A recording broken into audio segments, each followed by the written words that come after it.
Your Majesty. King Graham? Oh, yes, Minister, Gervain, sire. Of course. My apologies, Gervain. Not necessary, Your Majesty. After all, I've been your security and defense minister for but a short while. Yes. Where did you say you were from again? Just some small, insignificant land to the far south. Pales greatly in comparison to your realm, my lord. Ah, do you have something to report? As a matter of fact, my liege, there's a small concern regarding the duty shifts of some of the castle guards and of the countryside patrols. Also, we are expecting our armed entourage from our nearest neighbor to return within the week.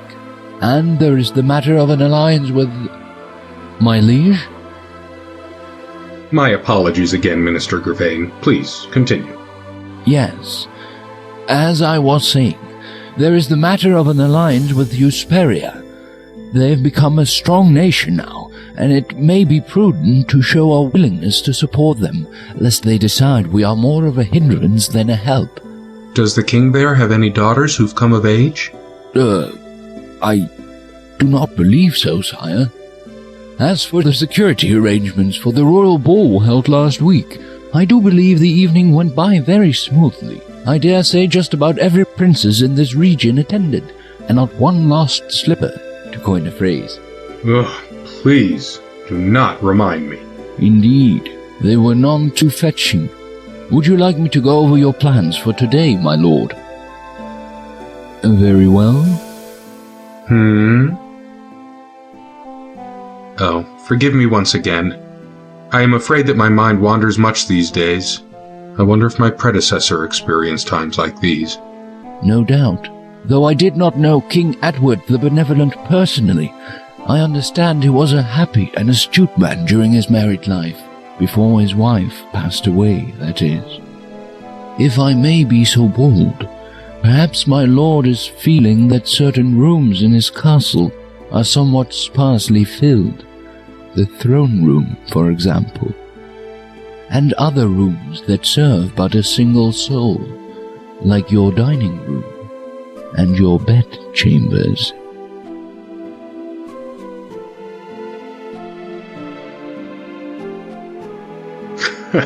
Perhaps, but I do fear I've met no such candidates that would fill the rooms you have mentioned.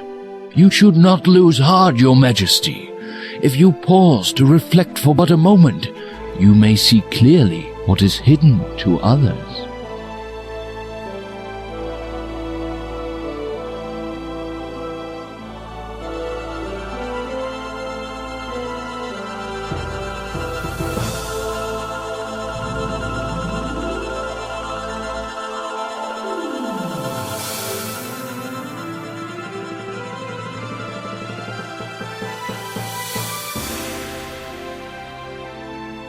You gaze into the mirror.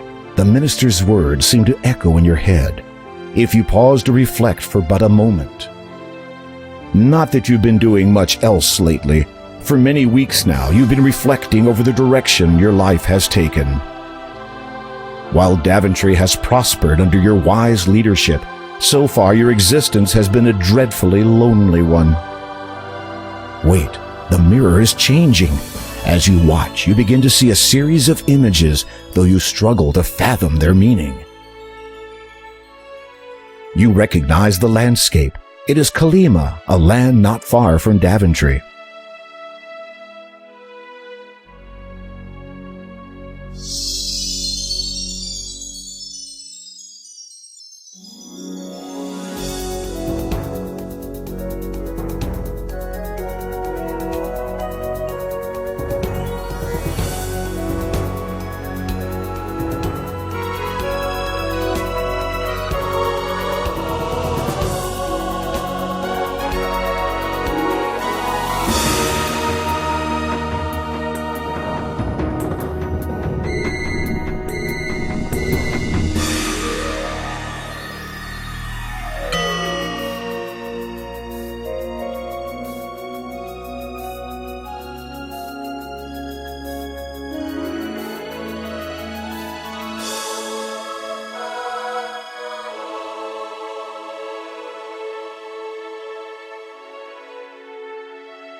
You see the most beautiful woman you have ever set eyes upon. Somehow you can feel her sadness and her intense desire to leave that place. She is a prisoner in that tower. Did you find what you were looking for, sire?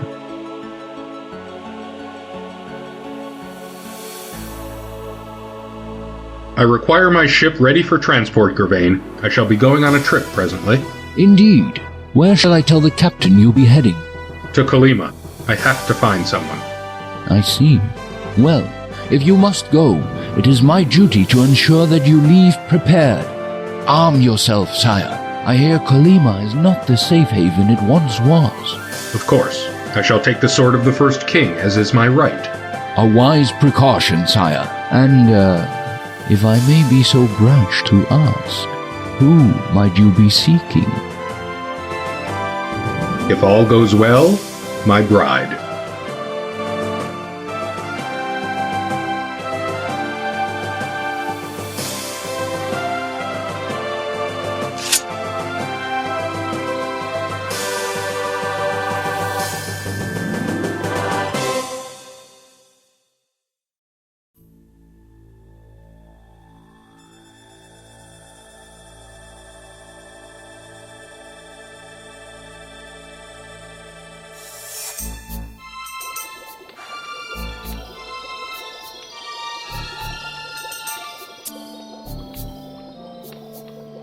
Father, Sister Agatha, how may I be of service?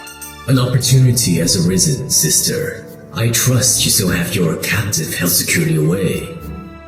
Of course. A bit cruel keeping her locked away like that, do you not think? No. How dare she flaunt her beauty in front of all to see? Her foolish male admirers see her and forget that I was the most beautiful of all in my day. And in your own special way, you are still beautiful. You devil! That is not an unfair description. Now, you mentioned a service, I believe. Yes, the King of Daventry has advised his faithful minister that he shall be departing for Kalima presently. On a quest, you might say. Really? What kind? The kind that involves sticking his neck out to rescue a damsel in distress. And what have I to do with his neck? Put simply, my dear, sever it!